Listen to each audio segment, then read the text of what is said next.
irmãos? Então, nessa aula, eu pretendo retomar com vocês a nossa análise de 2 Pedro, capítulo 2, versículos de 1 a 9, ok?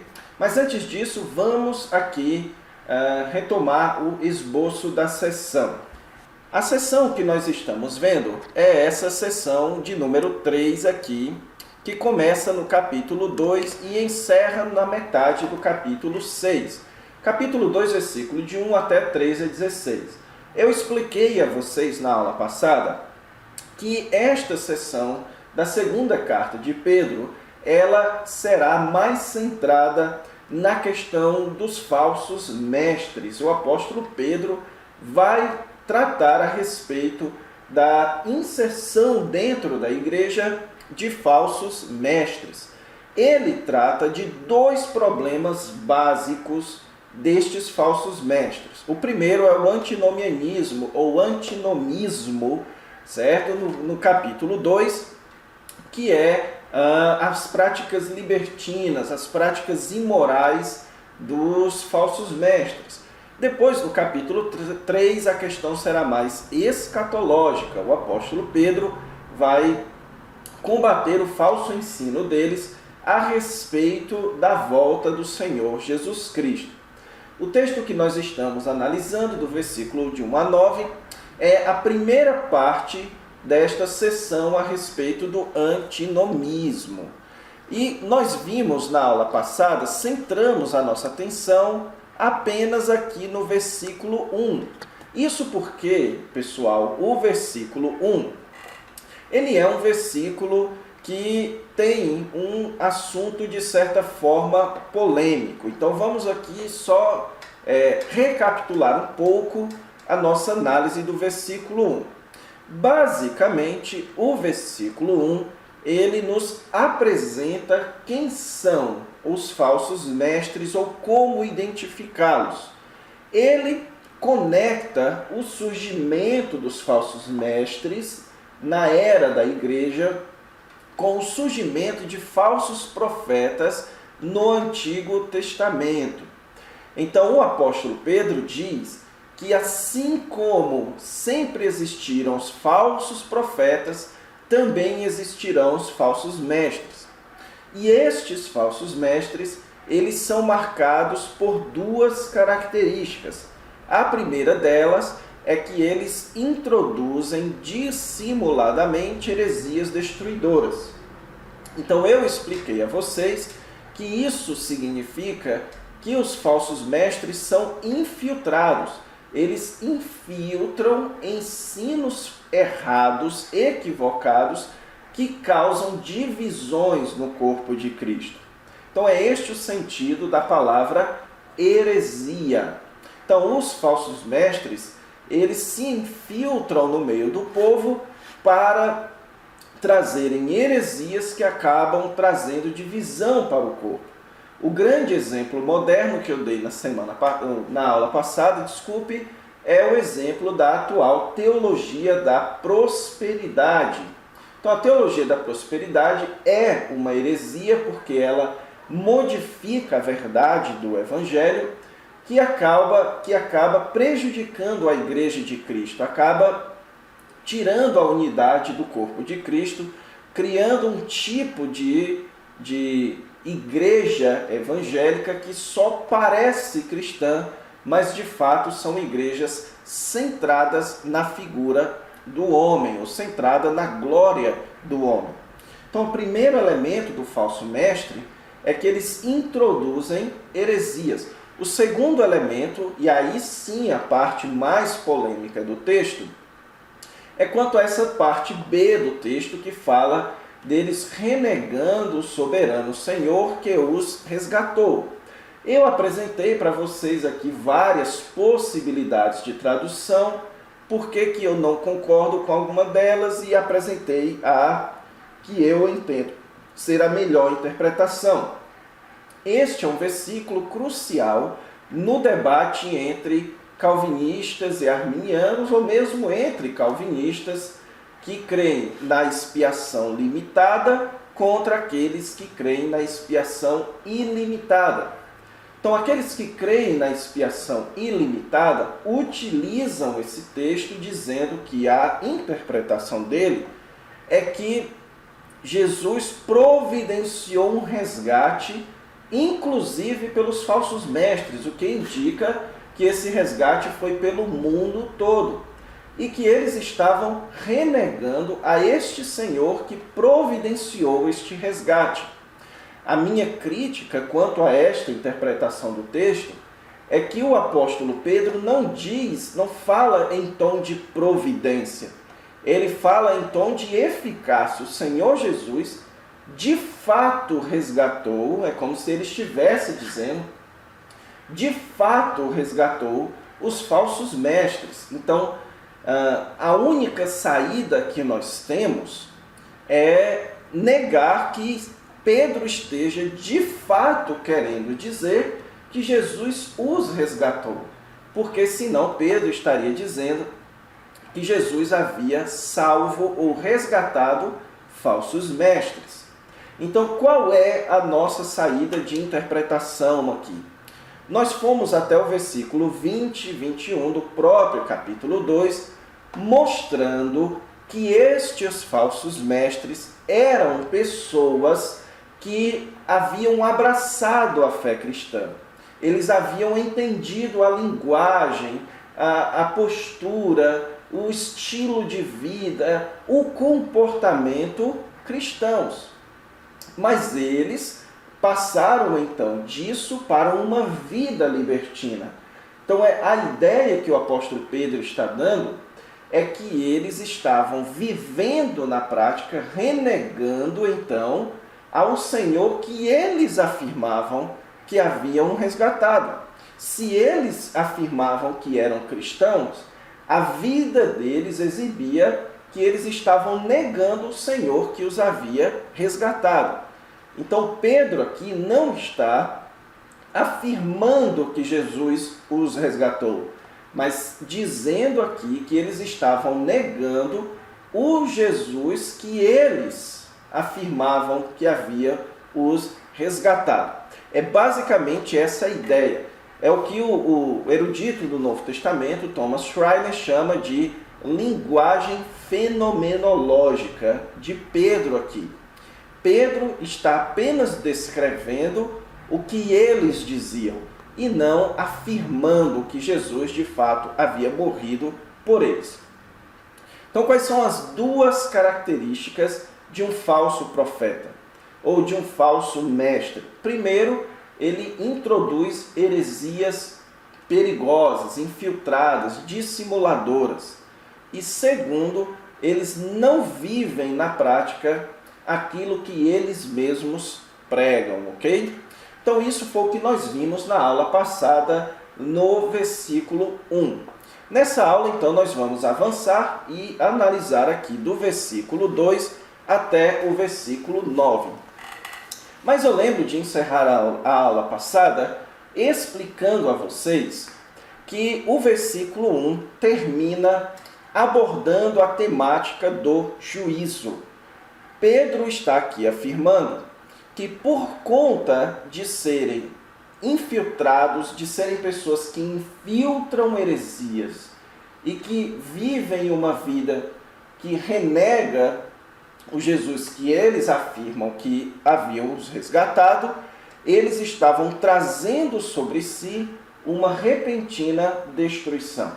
Então Pedro afirma que um elemento do falso mestre é que ele é alguém que está aguardando a sua própria destruição. E o versículo 2 em diante vai abordar essa temática, a temática dos falsos mestres e do seu juízo que haveria de vir. Porém, o versículo 2 e 3 começa abordando aqui a questão dos seus seguidores. Versículo 2, ele começa dizendo: e muitos seguirão as suas práticas libertinas, e por causa deles será infamado o caminho da verdade.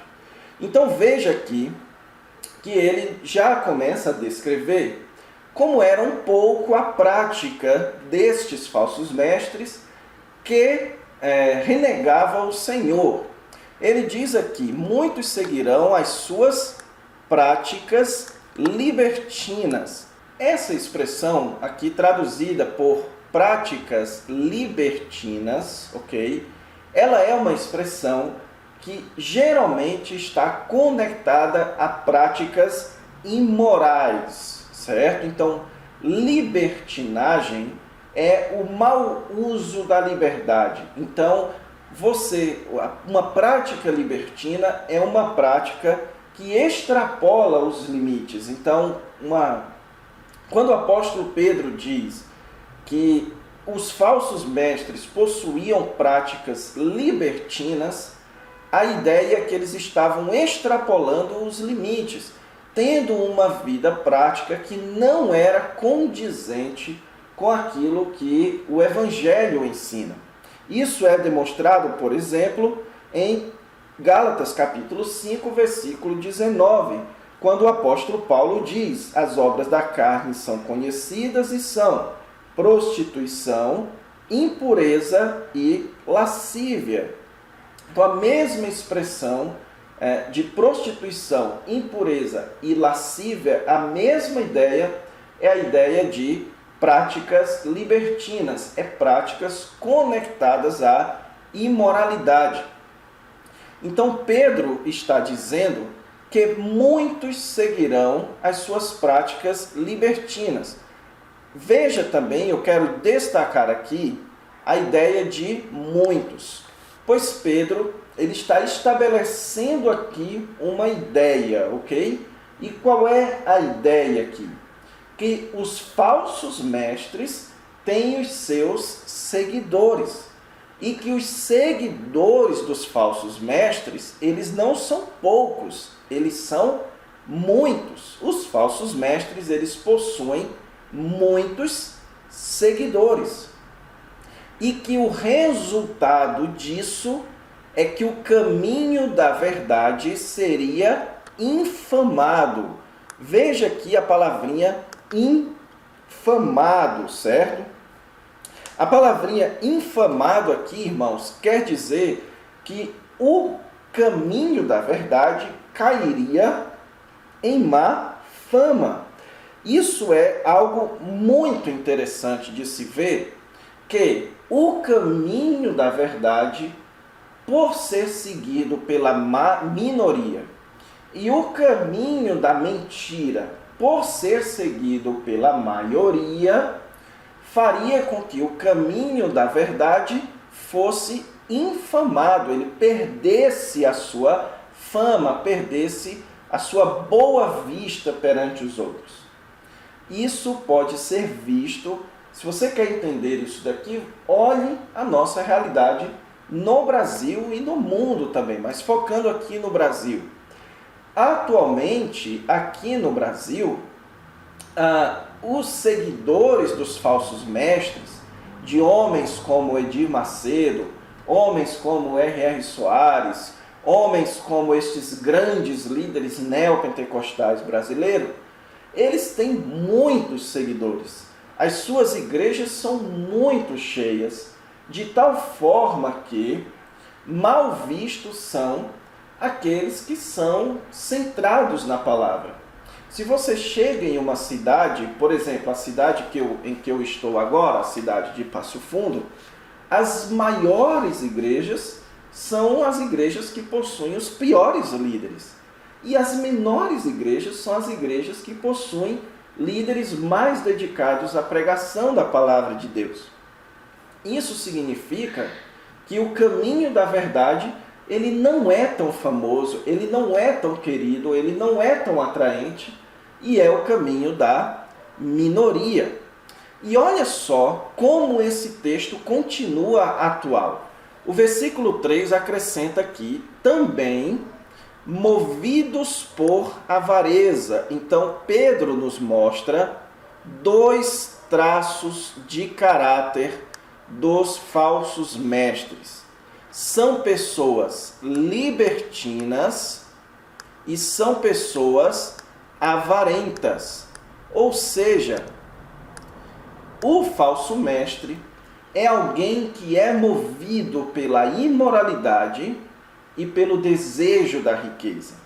Isso é o que está por trás, são os pecados por trás do coração dos falsos mestres.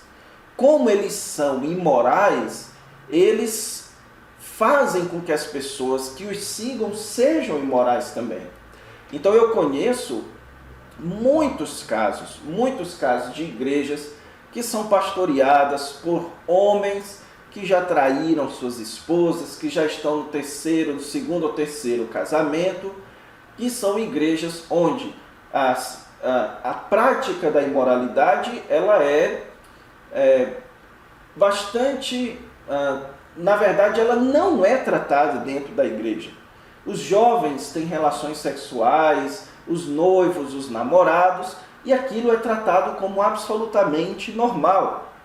Por outro lado, você também tem a questão da avareza. Estes líderes são avarentos, eles querem riqueza. E por isso, eles farão comércio de vós. Olha só a ideia aqui. Eles farão comércio de vós. A palavra fazer comércio aqui, pessoal, ela poderia muito bem ser traduzida como explorar. Então a ideia aqui é que os líderes, esses falsos mestres, eles exploram o povo, eles tratam o povo como artifício de comércio. E eles fazem isso através de palavras fictícias. A ideia de palavras fictícias aqui são de palavras que são criadas por eles mesmos, são palavras fabricadas por eles. É essa a ideia literal aqui da expressão. São palavras que eles mesmos criaram, narrativas criadas por eles mesmos. Então veja bem, vamos pegar aqui o exemplo da teologia da prosperidade. A teologia da prosperidade é uma criação humana, é uma narrativa, uma forma de enxergar a religião e o mundo criada pelo próprio ser humano. Então ele cria a ideia de que o Filho de Deus precisa ser alguém rico, que o Evangelho traz uma boa vida neste mundo, que Deus ele está sujeito a isso, que nós temos que determinar a posse da nossa bênção. Então você cria todas essas palavras e explora o povo comercialmente. Tudo isso por causa da avareza desse falso mestre. E muitos os seguirão. Muitos seguem esses líderes que são imorais e que são avarentos. Então, se você colocar no YouTube, você verá um vídeo em que um desses grandes líderes aqui do Brasil, comentando uma reportagem da revista Forbes, ele disse o seguinte: a revista Forbes falou que eu sou o pastor mais rico do Brasil. E eu fiquei indignado, eu quis quebrar tudo, eu fiquei com muita raiva, porque eu não sou o pastor mais rico do Brasil, eu sou o pastor mais rico do mundo. Então veja qual é a ideia dele. Ele escancaradamente exibe a sua avareza. E por isso ele atrai os avarentos. Ele exibe a sua imoralidade. E por isso ele atrai os imorais. Então o apóstolo Pedro estabelece aqui que os falsos mestres têm suas motivações e eles atraem aqueles que possuem as mesmas motivações. Agora veja, final do versículo 3. Para eles quem? Este é o ponto aqui. A quem o apóstolo Pedro se refere com eles? Eles certamente está aqui conectado com muitos os seguirão. Muitos, ok? Então, Pedro está dizendo aqui que o juízo recairá não apenas sobre os falsos mestres, como também para os seus seguidores. O juízo lavrado a longo tempo não tarda, e a sua destruição não dorme. Tanto o versículo 1 termina falando a respeito da destruição dos falsos mestres, e o versículo 3 termina falando da destruição dos seguidores. Ok? Então, este é o padrão que Pedro estabelece aqui. Existe o caráter do falso mestre e o caráter dos seguidores, e todos eles vão terminar em juízo. E então, aqui do versículo 4 ao versículo 9, o apóstolo Pedro, ele dá exemplos disso que ele está falando. Ele vai nos dar aqui algumas evidências exemplares de que Deus realmente faz esse tipo de coisa. E ele cita aqui, basicamente, pessoal, 3 exemplos. Ele fala do exemplo dos anjos, no versículo 4, certo? Então, vamos colocar aqui exemplo 1. Depois, ele fala do mundo antigo, na época de Noé. Então, você tem aqui o exemplo 2. E depois ele fala o exemplo de Sodoma e Gomorra, ok? Então, você tem aqui o exemplo 3. Então, você tem 3 exemplos de momentos em que Deus executou o juízo. E o apóstolo Pedro, ele utiliza cada um deste exemplo para enfatizar um aspecto deste juízo de Deus. Então vamos aqui para o primeiro exemplo no versículo 4. Deus não poupou anjos quando pecaram. Qual é a ênfase aqui do apóstolo Pedro? É que Deus, ele não poupa a ninguém pelo seu pecado. Os anjos sempre foram vistos como seres superiores aos homens. Então, quando Pedro fala que se Deus não poupou anjos, é como se Pedro estivesse dizendo, olha, se Deus não poupa anjos, ele não poupa a ninguém, ok? Então, aqui é colocando o caráter decisivo desse juízo de Deus. Deus não medirá o seu juízo porque nós somos humanos. Não, Deus não mediu o juízo com os anjos. Uma questão que esse versículo levanta é quando foi que Deus não poupou anjos quando eles pecaram. Você tem 2 possíveis ideias aqui. A primeira possível ideia é que aqui Pedro esteja se referindo a Ezequiel capítulo 28, versículo 15, quando fala do momento em que Satanás pecou, ok? Ou, pelo menos, essa é a interpretação de alguns de Ezequiel.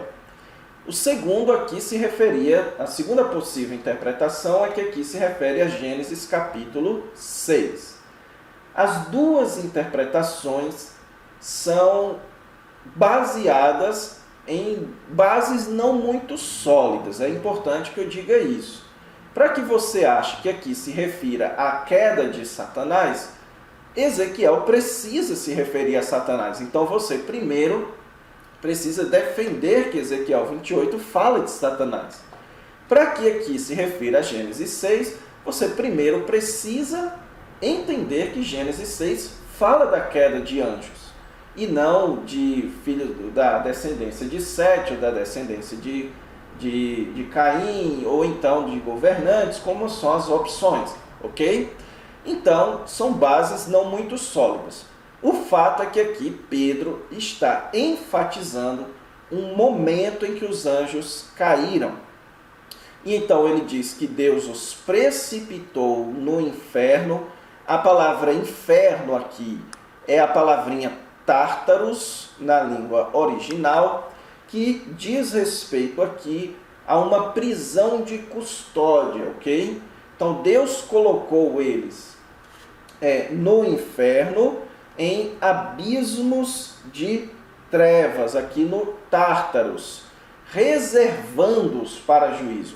Então aqui está se referindo a demônios que estão em abismos de trevas esperando o juízo. E ele chama esse lugar de inferno. Então aqui nós temos a referência a alguma queda de anjos, certo? Que colocou eles neste abismo de trevas. Ok, pessoal? Porque nós sabemos que há sim anjos demoníacos que estão soltos na face da terra e não estão nesse abismo de trevas. Então aqui você tem Pedro se referindo a uma queda de anjos que talvez nós não conheçamos pelas Sagradas Escrituras, talvez se refira a Ezequiel 28, talvez se refira a Gênesis capítulo 6, ok? O versículo 5 fala do segundo exemplo, o exemplo do mundo na época de Noé. E aqui a ênfase, pessoal, é sobre a quantidade. Veja aqui que ele fala do mundo antigo, certo? Então a ênfase é em mundo, e o dilúvio é sobre o mundo de ímpios. Então veja como Pedro chama. Ele fala aqui de um mundo de ímpios e Deus preservando apenas 7 pessoas da família de Noé. A ênfase é exatamente essa que nós comentamos no início. Muitos seguem a mentira, poucos seguem a justiça. Então, os falsos mestres são caracterizados por serem seguidos por muitos. E os pregadores da justiça são seguidos por poucos, ok? Então você que é meu colega pastor ou missionário, não se apresse em ver a sua igreja grande. Apresse-se em ver a sua igreja seguindo a justiça. Pregue a justiça de Deus. Pregue a salvação em Cristo, a santificação na palavra. Pregue isso para o seu povo. Não se apresse que a maioria lhe siga, porque a maioria não vai seguir. Na verdade, o mundo hoje também é um mundo de ímpios. Jesus fala que nos últimos dias serão como nos dias de Noé. Nós já estamos nos últimos dias.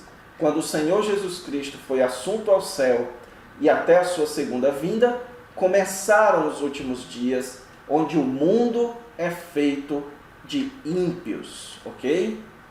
Então, nós, pastores, precisamos ser pregadores da justiça e não atrair multidões, e não buscar atrair multidões, porque o mundo é de ímpios. E o versículo 6 nos traz aqui o terceiro exemplo, que é o exemplo de Sodoma e Gomorra. E aqui a ênfase é nessa partícula aqui. Ele ordenou a ruína completa, ok? Veja que essa ênfase já é colocada no versículo 6, quando fala de reduzir as cinzas. Então você tem aqui um exemplo para ser dado a todo aquele que quer viver nas práticas libertinas e avarentas dos falsos mestres. Eles vão ser reduzidos às cinzas. Eles sofrerão ruína completa, ok? Então a ênfase aqui é que o juízo será dado e será efetuado de fato nas pessoas. E versículo 7 mostra que Deus livrou o justo Ló, afligido pelo procedimento libertino deles. Então, como aqui a ênfase era na ruína, o versículo 7 fala da ênfase na libertação de Jó. Aqueles que seguem a verdade, aqueles que seguem a pregação da justiça, como a pregação de Noé, e aqueles que não seguem as práticas libertinas, eles serão libertos deste juízo. ok? Então, o versículo 8 e 9 só encerra enfatizando isso, porque Ló, ele se afligia, ele tinha sua alma perturbada, porque habitava no meio destes homens de Sodoma e Gomorra. E aí o versículo 9 encerra: o Senhor sabe livrar da provação os piedosos e reservar sob castigo os injustos para o dia de juízo. Então, o que nós aprendemos aqui no capítulo 2, de 1 a 9? Primeiro, nós aprendemos o padrão. Nós temos os falsos mestres que introduzem a heresia e introduzem as práticas pecaminosas. E então nós temos os seus seguidores, que seguem as motivações dos seus falsos mestres, que seguem suas práticas libertinas e suas ambições avarentas, o seu desejo de posse. Deus há de julgar este povo, e Deus há de julgar eficazmente, assim como fez com os anjos. Deus há de julgar a quantidade, a maioria deste povo, certo? Deus há de julgar esta maioria, assim como foi na época de Noé, e Deus há de fazer um juízo realmente eficaz sobre este povo, reduzindo as ruínas. Mas Deus promete libertar, livrar aqueles que não se acomodam com estas práticas. Então, qual a grande lição nós tiramos desta aula? A lição aqui, pessoal, é a seguinte: não queiramos ser maioria. Não existe isso de que o cristianismo um dia vai ser a maioria. O próprio Senhor Jesus Cristo falou que nos últimos dias serão como nos dias de Noé. O mundo será de ímpios. Nós cristãos não conseguiremos ser a maioria. Nós sempre seguiremos a justiça, ou precisamos seguir a pregação da justiça e nos incomodar com as práticas libertinas, assim como Noé e assim como Ló. Então não queira ver a sua igreja com 10 mil membros apenas pelos 10 mil membros. Não vale tudo para ter 10 mil membros na igreja. Se Deus trouxer 10 mil seguidores da justiça, da palavra de Deus, glória a Deus por isso. Mas não infiltre heresias, não infiltre práticas libertinas, não permita que o engano entre na sua igreja. Execute a disciplina eclesiástica, preste atenção para que as práticas imorais e pecaminosas não façam morada no meio do seu povo, porque Deus há de julgar aqueles que se rendem às práticas libertinas do mundo, ok? Então é isso, vamos encerrar aqui a nossa aula. Na próxima aula, então, a gente avança na análise do capítulo 2. Fiquem com Deus, até lá.